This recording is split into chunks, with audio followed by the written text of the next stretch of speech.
as game no. When we say where did you come on bia na the woman say the supporters ne can understandable because say or sorry free ni fie na or ti the bottoms ka eco stadium or hwe nyoma mienu pe. Say ni team be wini normal good football na ni beje. Enti say supporter ko stadium na ni team wini na ball na nko yempo kra na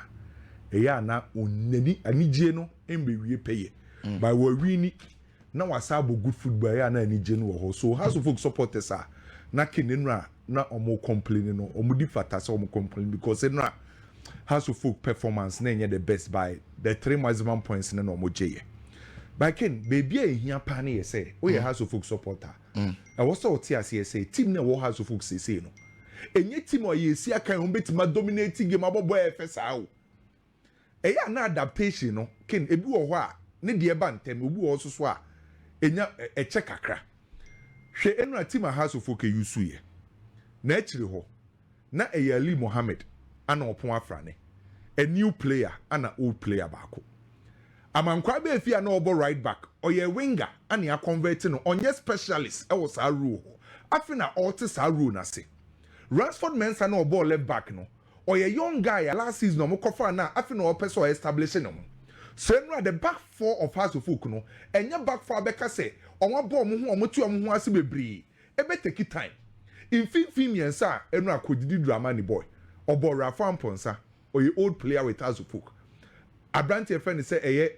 Karim onu ni new player then Paku new player enti 3 midfielders was so mu control game de house no emu mienu ye new players and emu ba ku old player e be take time ansa and nim hofo no mo boy no esu bonten Martin Kakari and Hamza Isa players afi no mo say be pick o mo ready enti the entire starting 11 of House of Folk no Ken ubenya players ni bebre o mo ye new players ni wo ho mo nya establish e wo mo position players ne pese o mo pick o mo form enti o mo ntimi mbobo na we expect so meetima body amount no time and wo so munya de makodidi dramani and did na nkasa admit say omunya time a o meetima bobo na du sa level no mo pe no say onya points no so that's the most important thing dey here your points last season okay say season ase no na Kotoko mbobo a ehu bia sa wo ba no ahye one no dig any points e ka ho never got to a time no nko nipa do na ase Kotoko Beji League no it is a team perform very well na afi na omo person omo tu omo ase but omo timi find a way to get 3 maximum points na building team confidence by team ni mbohwe na onse enya points a eno na ye bad but in the case of House of Folk afi na person mbo good omo tu omo ase teamwork ni nyamba but omo find a way to gain the results enti e good for House of Folk for Asante Kotoko Ken Kotoko etine fie e win 4-3 against Kwara. Day na match ni be wie na no. Mimi gina ho na chairman K5 say onu na be mabu. K5 say na be mabu. Aye.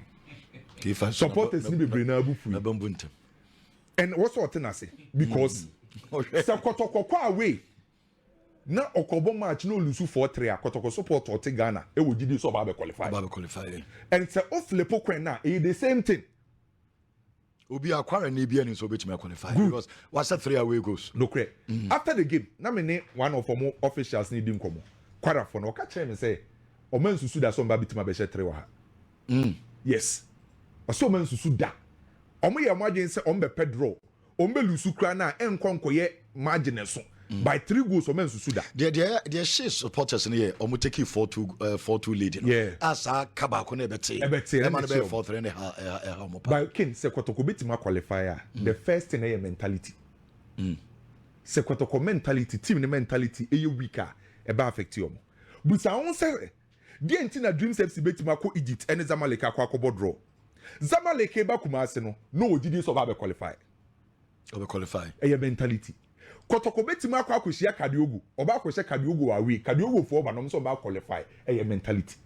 so say Kotoko for team no enya mentality a positive okay the to mienu obetwa kwan afa so concede goals mistakes now here no no correct side and say bi nsi biem ba obi o ye Kwara obi o Nigeria de nim say 4-3 a obebo home there onya one goal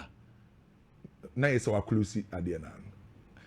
nti Kwara favorite kwan ben Kotoko be fa so betimi akọ so dia be Kotoko qualify na make say first mentality dia tosu mienu mistakes na wo ye no obe correct say obe avoid dia tosu miensa in game management se game na ekoso no saa de na esi wa Accra Sports Stadium me ya besi ne Emma eshime about Coach Karim Zito because when team manage game it got to a time players are no more hard drain na Kwara for play about Coach Shelvin JC on na hard drain na me expect so bit my time no give him when to be anya saa de no enti in game management ebe ye crucial because e ye okwa away pressure be ba so enti se pressure ne ba how abefa so manage game enya the best results e ye key then again individual brilliance edu stage we say na pressure ba o expect Kamara so bit my perform at the highest level Kamara Samba will know etire ho obe commande Emmanuel Twinfinfin ho abetamu a o expect so bit my sadie ke the American say Edding nemum Kotoko esusu bit my akwa but Gold Stars ne AJS Kabele first game 2-0 wa Ghana was ya ko Algeria and again most Ghanaians so kra na so sa no for kra de empese beti kra na was ya be show 2-0 I say hodi abambu na papa na miracle we betimi esi Kwame say nke bi nsi wo wiase chese nke nsa Ghana football no ebe ye de yinhu bi de wana miracle enim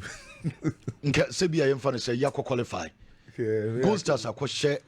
yes Kabele bia mfa no say bia 3-1 a qualify ebia and a 3-0 a qualify ebia the other cars bia qualify o za ebia die Biggy Engineers Eldilson the other ya ko ye ya no mo play ba kwa di red card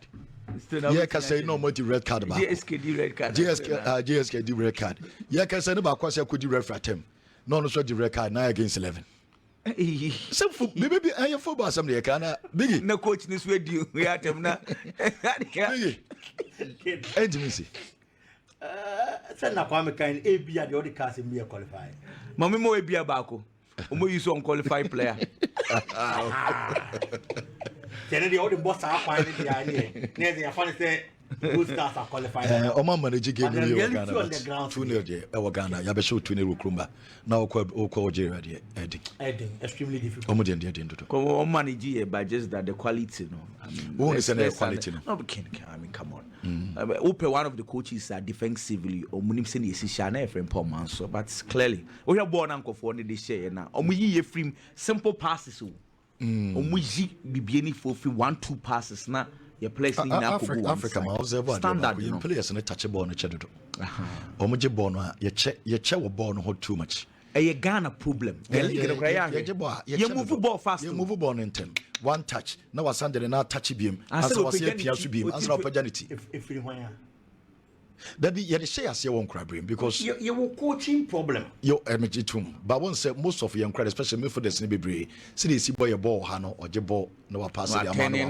no wa beje ono akrati mi ko number 2 no wa no akwaje ball no dey just winning ball but akeka your whole bebre so but you move ball fast and this you know omuhia 1 2 3 touches na yi players ni na dey e dey free mo and ball no more na wo touching the more no na e close spaces of course so what I say ntia ade ba ko high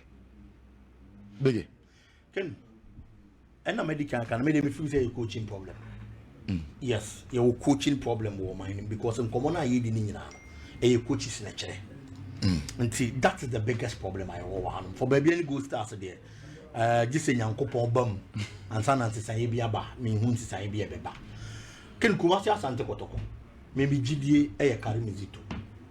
why last season the other dreams ko ye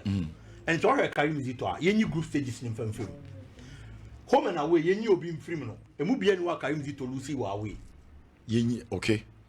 prelims no and then knockout no emu bia ni ho lucy wa away from the prelims only Milo FC from Niger o she 2-1 wa Ghana the thing is ni nyina so on check ese o o she 2-1 wa Ghana only Milo ko ball 1-1 wa away eno yi Milo FC free o we no ball Kalon Stars from Sierra Leone o she 2-1 wa Ghana eno kwa away ko ball 1-1 eno yi Kalon free eno mo ko group stages o ball group stages ni we knockout phase in the quarter finals on Stade Malien o ko share Stade Malien 2-1 wa away eno be ball 1-1 wa Ghana eno yi Stade Malien free eno ko semi finals eno ko chi Zamalek on Zamalek no o lucy wa Ghana ha say 3-0 but first leg no odika ko 0-0 wa away na is Zito away ye eti away Africa no Zito na mami GDS Kotoko betimi qualify Zito no coach no Zito I am trusted. Me that say never be doing komo kakra Hussein what to say oh great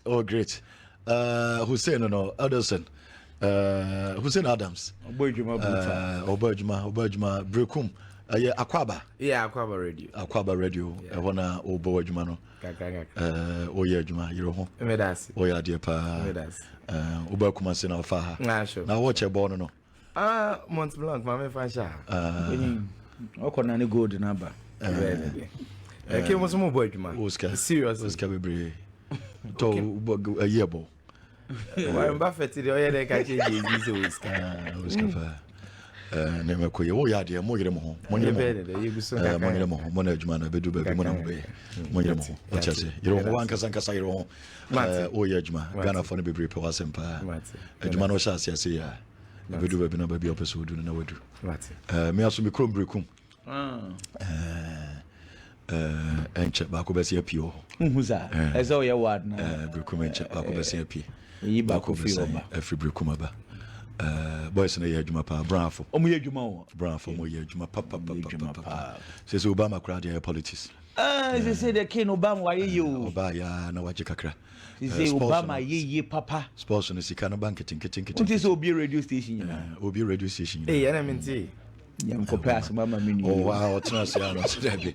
adwuma we da ben obi be ba Oscar o ka Kotoko for asem for text me frame me be crab go so per ticket am for go so per ticket but this one you say ya somebody be protected and sakode na mu ayade ehu hia no pa pitch na omo pese obi abekoso no ono ne securities na eyi pa on pese on bebo nti sere Eldilson sika ye no se wo hwe ba bi eda ho na chese sika nyina hye konka ho nyina sika no be eden sika be ba nti set time aso se ye nya modern stadium a enka sa ndema nyina ebenya bi a obetimi ayi so enya modern stadium ti untimi fa hwe mese so o de be se so still ebeka we no ebeka grass no nti senatie ye fancy o na ye nkomo haso folk a share ye wi a ye Kwara na ye di nkomo won say asesa machi asesa masesa machi CAF Confederation because your confederations cup fantastic Kotoko Africa yes na obi bisa say oh now then I can house share nra 1-0 na and Ghana Premier League no me check here na che say Kotoko de be was right players near around the club and they kwesi apia has seen it all the last time Lord Pokunti right omo nyina koshia boys no these are serial winners when it comes to omo build these boys mentality no omo nko ginam and deliver for a club Kotoko no the pressure at Kotoko should be able so what me endure this pressure it is enough say betimi ama wabo against Kwara you should be able to advance because look obi anim if Kotoko advances no share with that at the ABC but Kotoko betimi Kwara and then oshia potentially with that ebi obefrim but obefrim in a way that it will be respectful nkofo beka so oh Kotoko's campaign ne de baby omo ko fire ne Kwara you am respectful no so Kwara you Kotoko it comes back to the old story now say there is nothing new debia you will be the best in Ghana here but Africa no and there's one thing it shouldn't continue why is it that ye impo de unze ebinum wa first no CAF Champions League CAF Confederations Cup no you cannot even meet them because of baby almost starting free Kotoko say na ye pe team si bia nka omo be da sa team si bia Kotoko say nka omo kan but and then Kotoko start from prelims now prelims we have gotten to a level that advancing from the first stage of the preliminary round no can a problem and we are sitting here yes because it's a Champions League ne Europa League or Europa enka Fenerbahce no any Benfica no ebo playoffs and some remember the main Champions League, you know. And then a club like Kotoko, first game Ukraino, struggling to qualify. So I think the boys should know what befits them. Game because we are Biokuta. And it doesn't matter, baby, a game because this is Kotoko. Kotoko na na Kotoko. The enemy say nyebi. They were able to go away. Omoje CAF Champions League. Winning against TP Mazembe. It was a. If Kotoko do this level that, the same team now. Now against Kwara. Oh, Abiokuta. Untimi nyadro. They should be able to. So, can I think Kotoko will advance? And you were saying, no, Yemfa in Sio, na Yentwas in French, maybe be Dimon Como. We are Asante Kotoko game, no.